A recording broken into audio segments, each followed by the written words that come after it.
Thank you and welcome to the show this morning. The topic this morning is the Declaration of Independence at the 21st century. And we're fortunate to have with us to talk about the Declaration of Independence at the 21st century, Dr. BLovett. Dr. BLovett is an historian at Tennessee State University, a professor of history at that institution. And of course, Dr. Lovett, let me welcome you to the show this morning. Well, thank you, Dr. Haney. And to tell you, Dr. Lovett, how delighted we are to have you once again on this show to talk about the information that we know that you've got a lot of.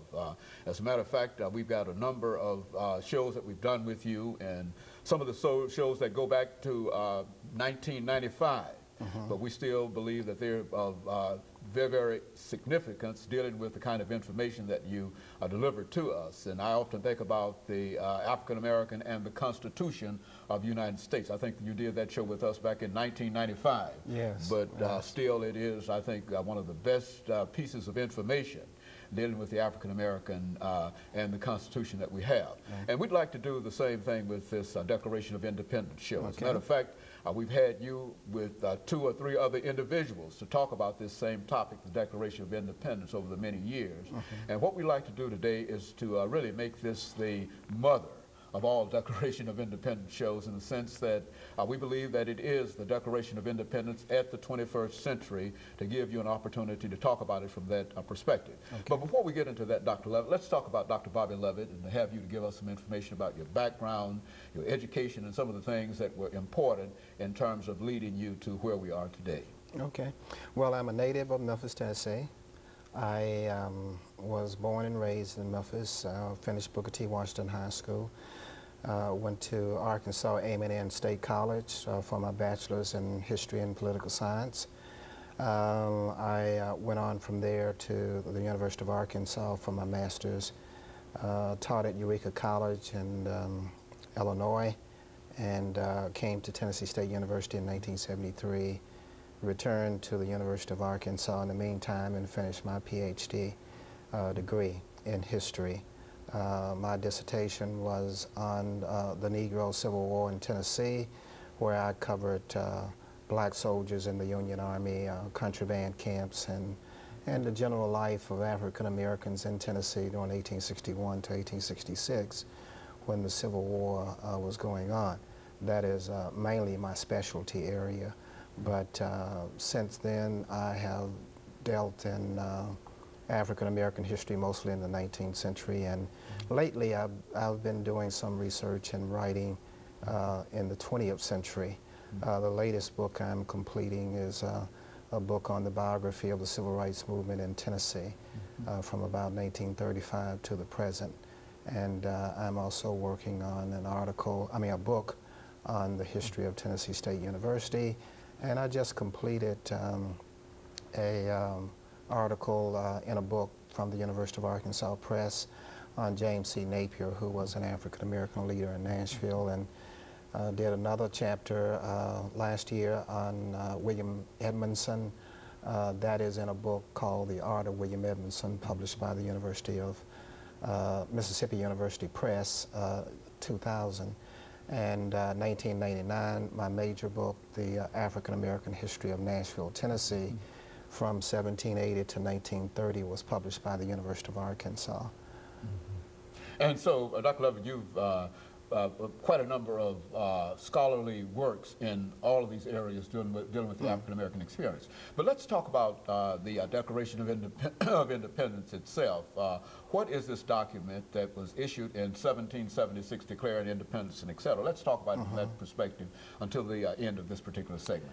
Well, the Declaration of Independence, of course, is a sacred document to Americans because it was the document that proclaimed independence from England.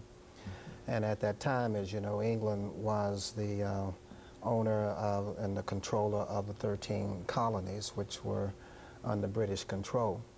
And around 1770, they began to rebel against the British. And that came down to outright war in 1775. And in 1776, Thomas Jefferson and others sat down to put their feelings and their philosophy about the revolution in writing. And that became the Declaration of Independence, where these colonies do declare their independence and all allegiance to the British Crown. In some ways, it was a propaganda document because there were arguments that the document should go all the way to proclaim against slavery as well, since it talked about the equality and the fraternity of man and man's right to freedom and so on as an individual.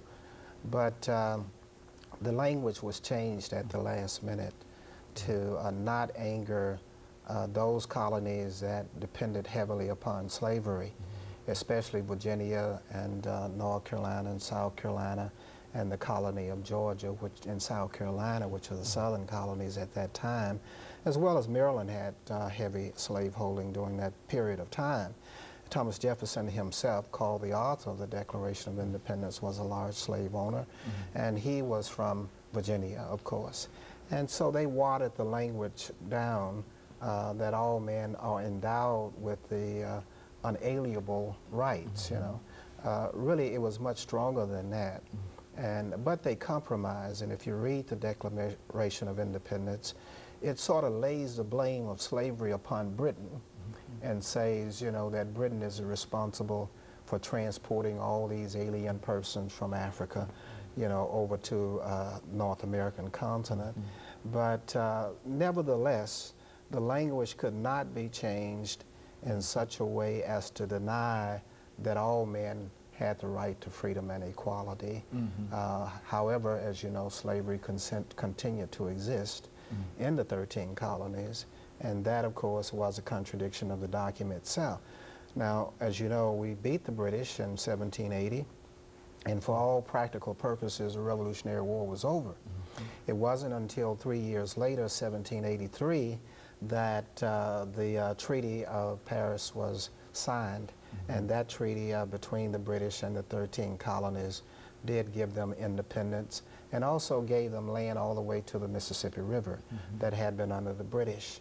And so they have their independence. As a result of that, many of the colonies were cognizant of the contradiction and the hypocrisy of the Declaration that they were not living up to. And so Massachusetts in 1780 outright abolished slavery. And then so did New Jersey and New York and some of the other northern colonies. But the southern colonies did pass some emancipation acts allowing masters to emancipate a slave if they wished, but not the state itself. And as a result, slavery continued right on up until we got rid of it with the bloody Civil War, 1861 to 1865.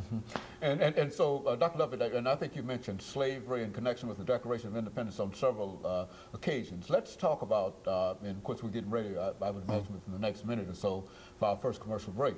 But let's deal with the issue of slavery in the colonies that was impacted. Give us some numbers in reference to this as a group of individuals and why this group would be of some concern to the Constitution. Well, during the Revolutionary War period of our history, and we call that period, you know, from about 1775 up until the time that we write the Constitution and implement the Constitution in 1789, the one that we live under now.